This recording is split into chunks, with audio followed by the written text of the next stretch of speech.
Good morning student मैं आज आपके लिए डीसी जनरेटर के ऑब्जेक्टिव टाइप क्वेश्चन ले आया हूँ। तो स्टूडेंट इसमें आज हम जो कल हमारे बच गए थे उन क्वेश्चनों को आज पूरा करते हैं। तो फर्स्ट क्वेश्चन हम आज का जो फर्स्ट क्वेश्चन है वो हमारा 41वें से स्टार्ट है। 41वें क्वेश्चन से स्टार्ट करते हैं आज। तो 41वें क्वेश्चन में दिया गया है, लंबी पायलक्षण लाइन के द्वारा किसी लोड को स्थिर वोल्टेज प्रदान करने के लिए कौन सा कंपाउंड जनरेटर उपयुक्त होता है।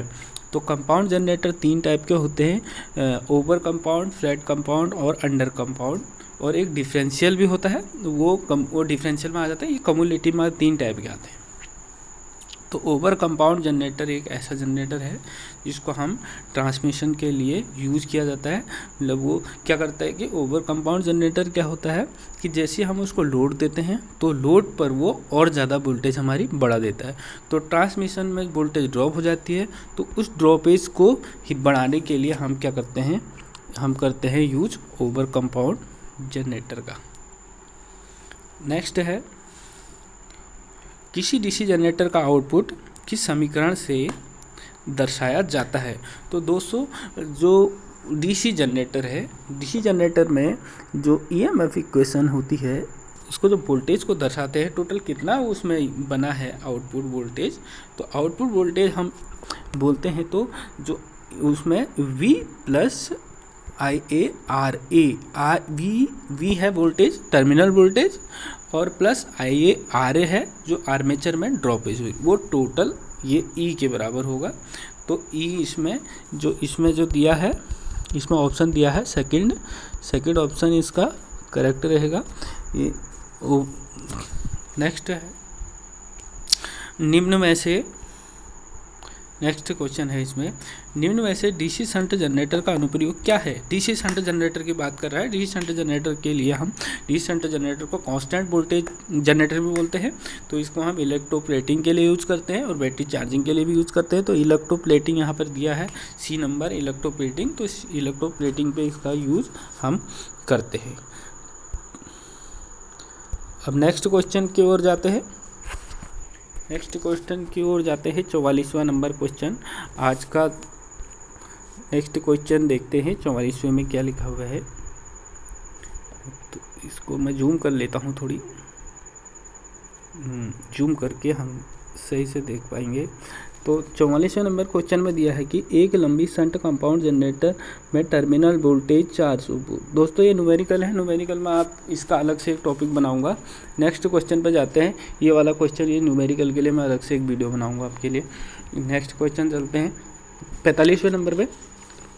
45वें क्वेश्चन में कंपैरिजन कर रहा है कि किसका कौन सा कार्य है। ये 2 सूचियाँ दी हैं, फर्स्ट और सेकंड। तो स्टार्टिंग में लिखा है सीरीज जनरेटर जो होता है वो ट्रांसमिशन के लिए यूज होता है, मतलब बूस्टर के काम आता है। तो ये जो फर्स्ट वाला है ये हमारा इधर बूस्टर पे, ये सेकंड ये रहेगा इसका। और सेकंड है कि शंट जनरेटर के बारे में बोल रहा है। तो शंट जनरेटर बैटरी चार्जिंग और इलेक्ट्रोप्लेटिंग के लिए यूज होता है। तो सेकंड वाला थर्ड पे आ जाएगा। और कंपाउंड जनरेटर का जो यूज़ होता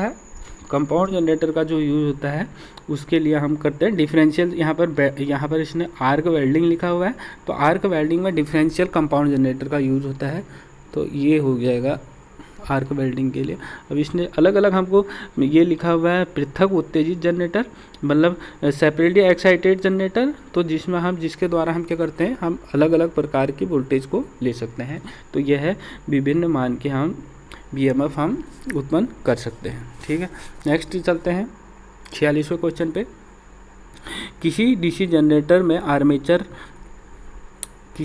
जनरेटर के आर्मेचर में अधिकतम विद्युत वाहक उत्पन्न तब होगा जब कब होगा, जब क्या होगा।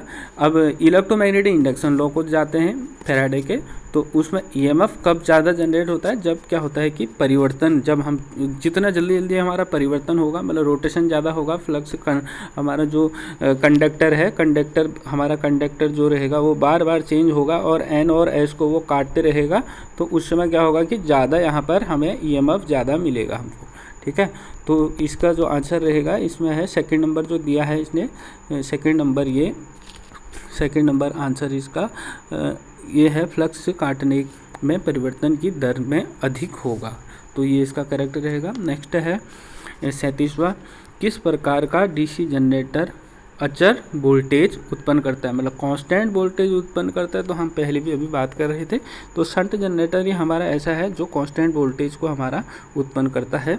नेक्स्ट क्वेश्चन है कि डीसी जनरेटर में बाह्य अभिलक्षण तुल्य होता है। तो डीसी जनरेटर में ये ईसीसी की बात कर रहा है, एक्सटर्नल कैरेक्टरिस्टिक की बात कर रहा है।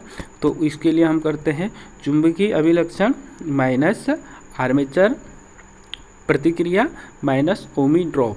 तो ये इसका तीसरा वाला, सेकंड वाला ठीक है।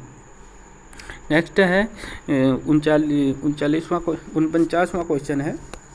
49वां क्वेश्चन में क्या बोल रहा है कि लेवल कंपाउंड जनरेटर में अर्ध फुल लोड पर टर्मिनल वोल्टेज होगी, मतलब ओवर कंपाउंड बोल रहा है।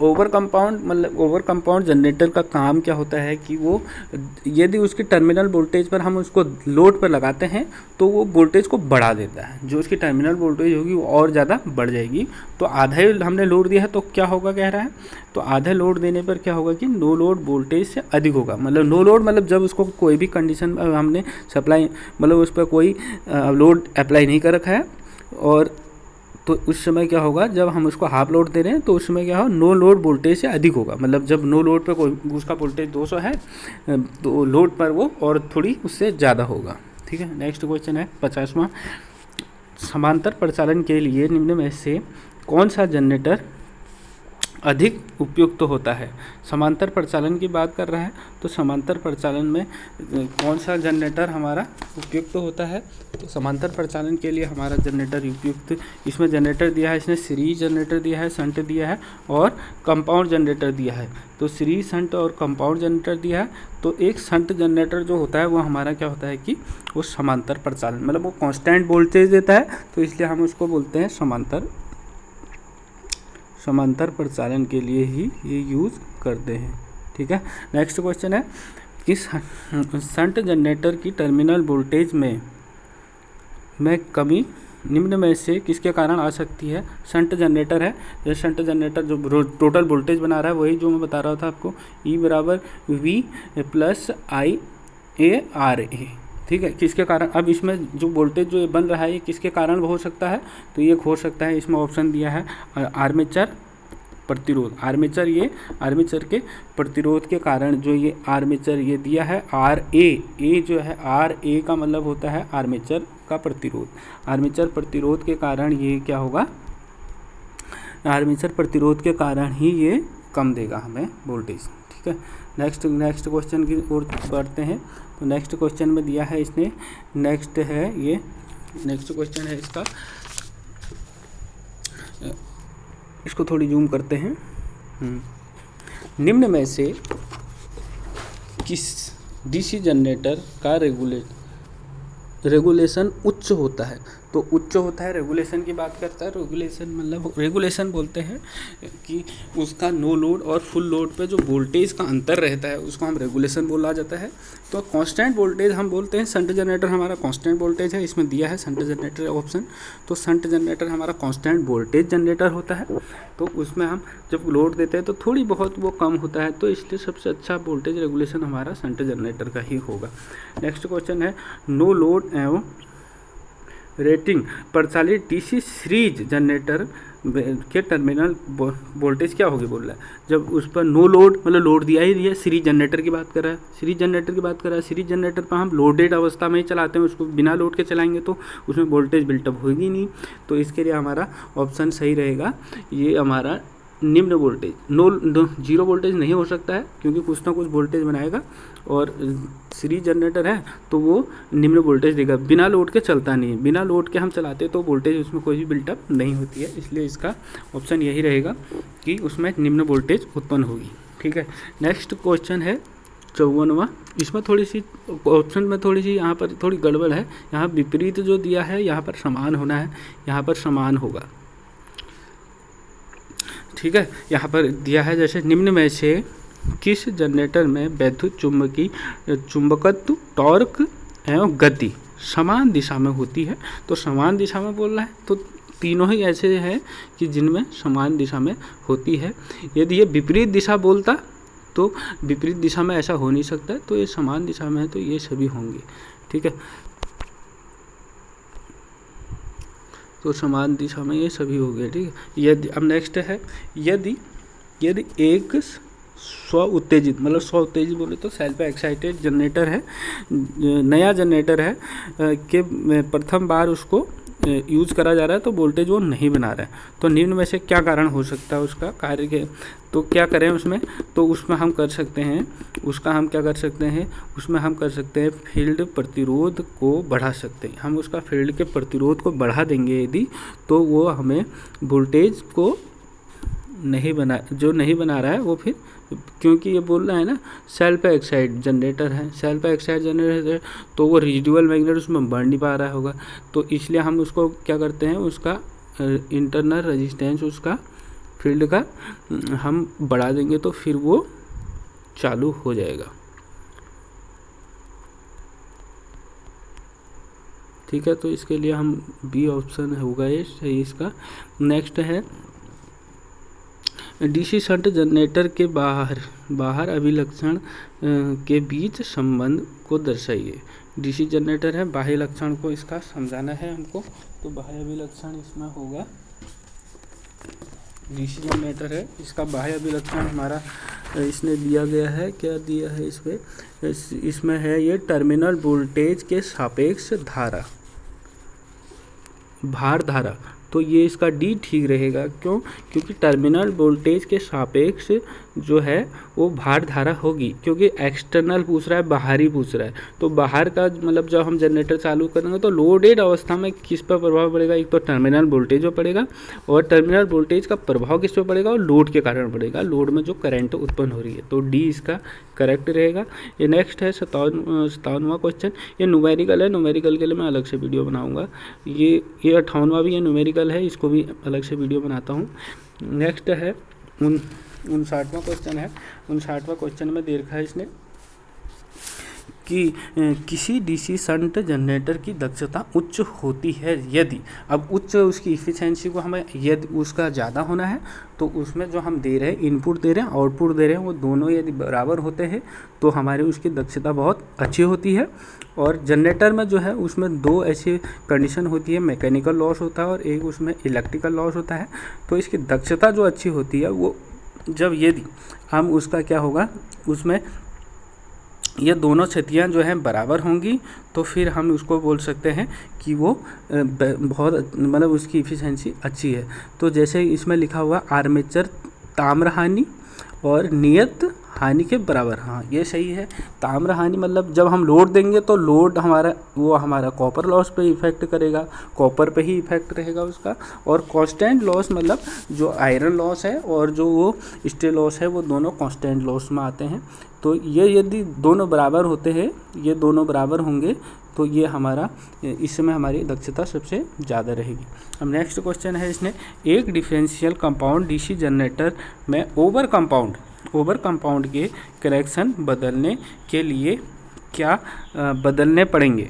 तो ओवर कंपाउंड बोल रहा है और ये डिफरेंशियल बोल रहा है, डिफरेंशियल मतलब उसका चुंबक जो सीरीज वाला है, शंट वाला है, वो उल्टा रहता है, एक का आगे को जाएगा तो दूसरे का विपरीत दिशा में रहेगा। तो इसको सही करना है तो हमको सीरीज फील्ड को हम चेंज करते हैं तो हमारा ये बिल्कुल इस समय सही हो जाएगा, ठीक है। नेक्स्ट बढ़ते हैं, नेक्स्ट क्वेश्चन में दिया है, नेक्स्ट क्वेश्चन में इसमें है, थोड़ी जूम करते हैं इसको भी, इसमें दिया है ये न्यूमेरिकल है, इस न्यूमेरिकल के लिए मैं अलग से वीडियो बनाऊंगा।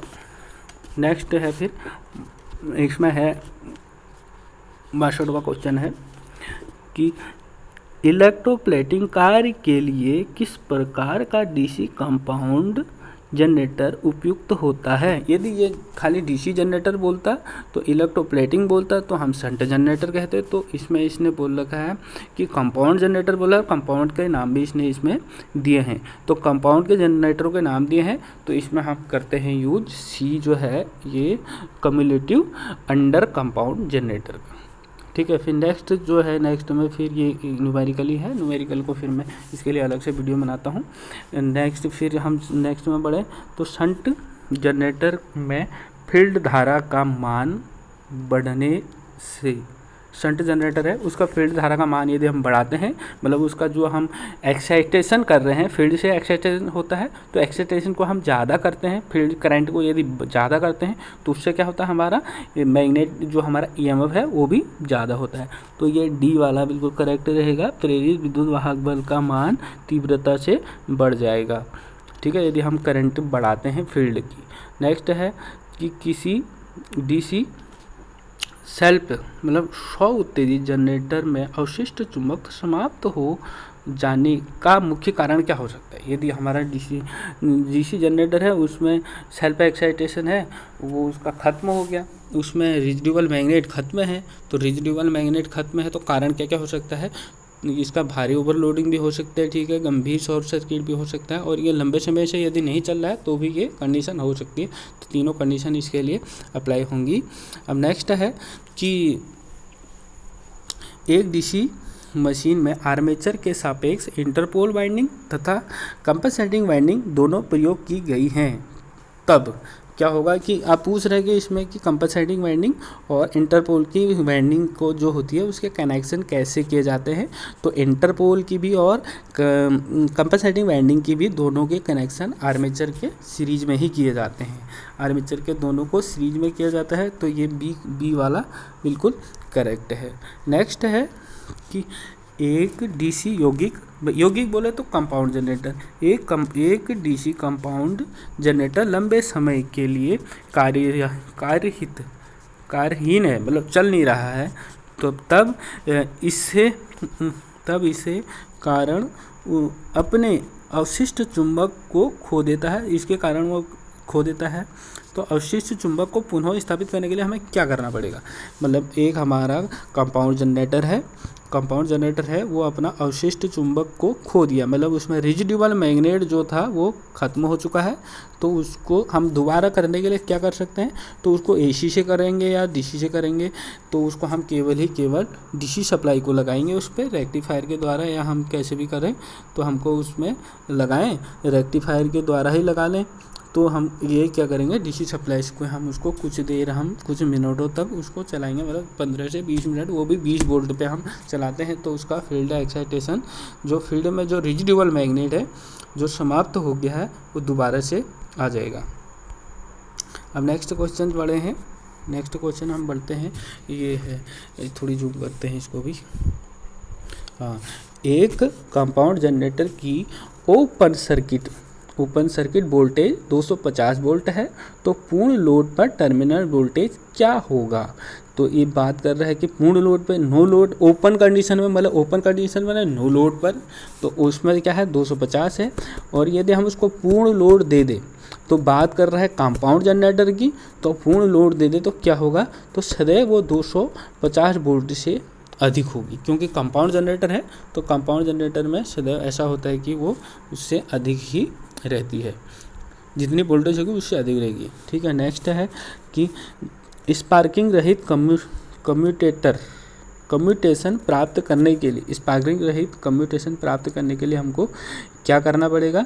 तो फर्स्ट है, इसने कार्बन ब्रश का प्रयोग करना चाहिए कि इंटरपोल का प्रयोग करना चाहिए। तो इसमें होता है हमें इंटरपोल का इस्तेमाल किया जाता है ये कम्यूटेशन को कम करने के लिए।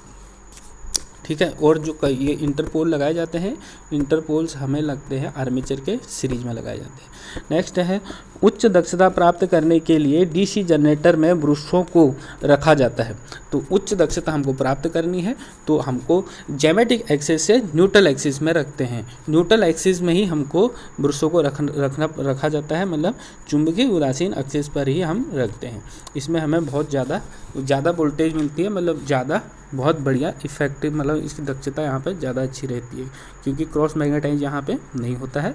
नेक्स्ट है कि लगातार कार्य करने वाले डीसी जनरेटर में इंसुलेशन प्रतिरोध मान कम होने का कारण, लगातार काम करे तो इंसुलेशन कम होने का कारण उसका एक ही होता है कि उसमें कार्बन ब्रश या लंबे समय से है तो फिर इंसुलेशन वैसे भी वो कार्बन ब्रश के कारण या उसमें लोड ज़्यादा है तो उसके कारण भी हो सकता है। तो इसमें ये कारण ये वाला इसने सही दिया है, आर्मेचर तथा रॉकर आर्म पर कार्बन चूर्ण का जमा होना, इसके कारण ही क्या होता है कि इसकी इंसुलेशन रेजिस्टेंस कम हो जाती है।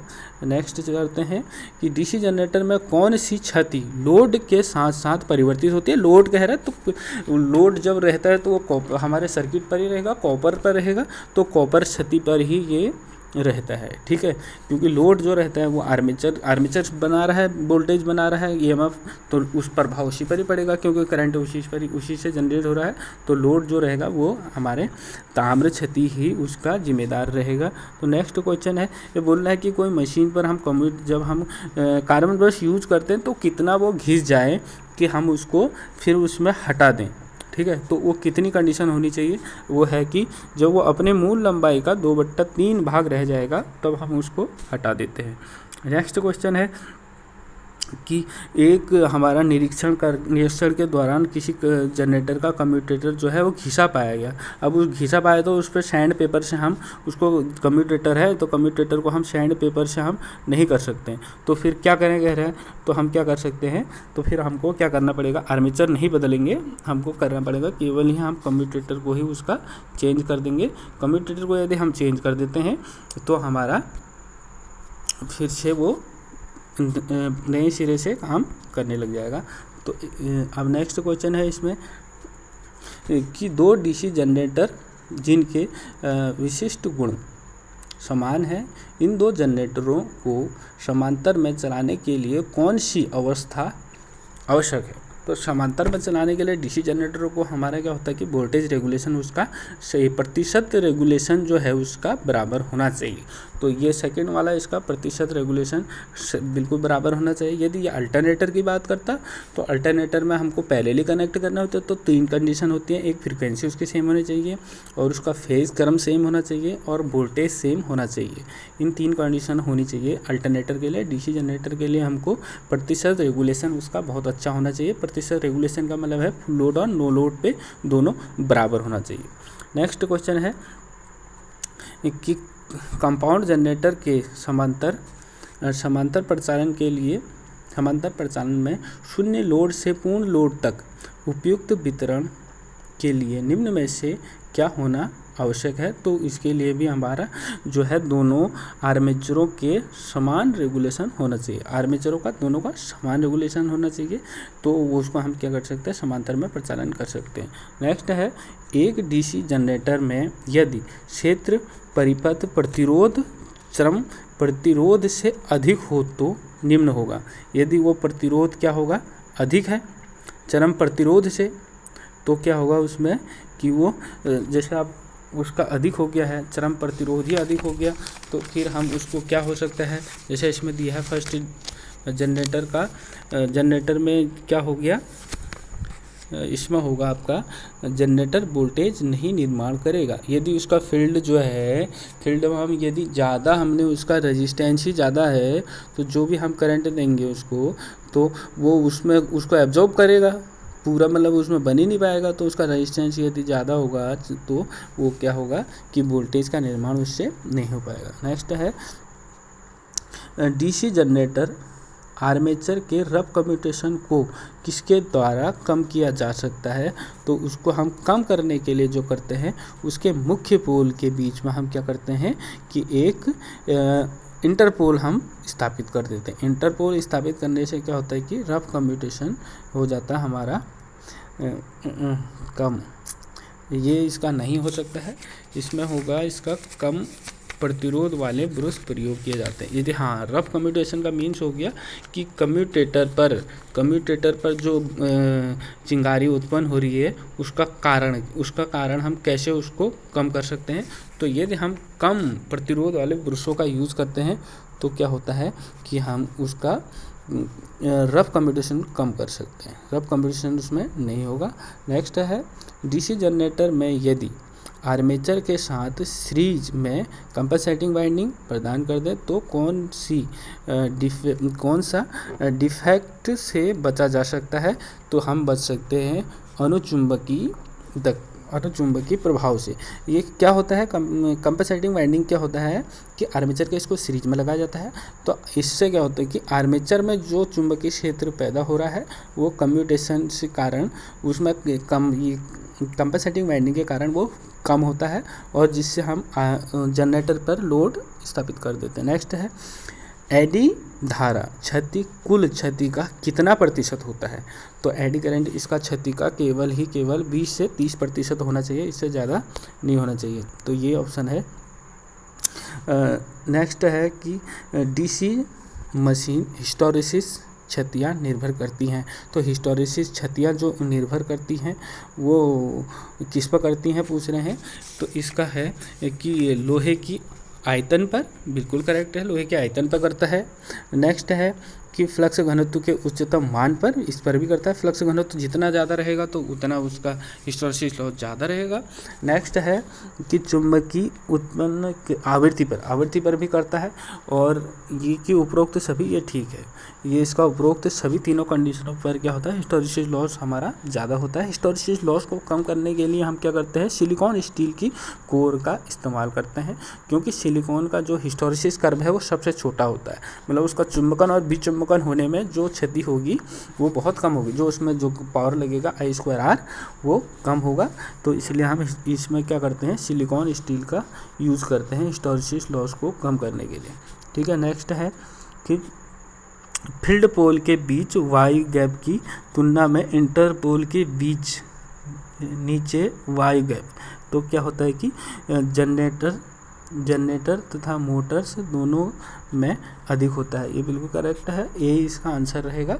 ठीक है दोस्तों, तो स्टूडेंट ये आपको कैसे लगा बताएं, और इसको आपको अभी इसके जो न्यूमेरिकल है वो मैं फिर आपको नेक्स्ट वाली वीडियो में दिखा दूंगा, उसको नेक्स्ट वाली वीडियो में डाल दूंगा मैं। और यदि आपको कोई क्वेरी है तो आप इसको कमेंट कर सकते हैं। ओके, धन्यवाद।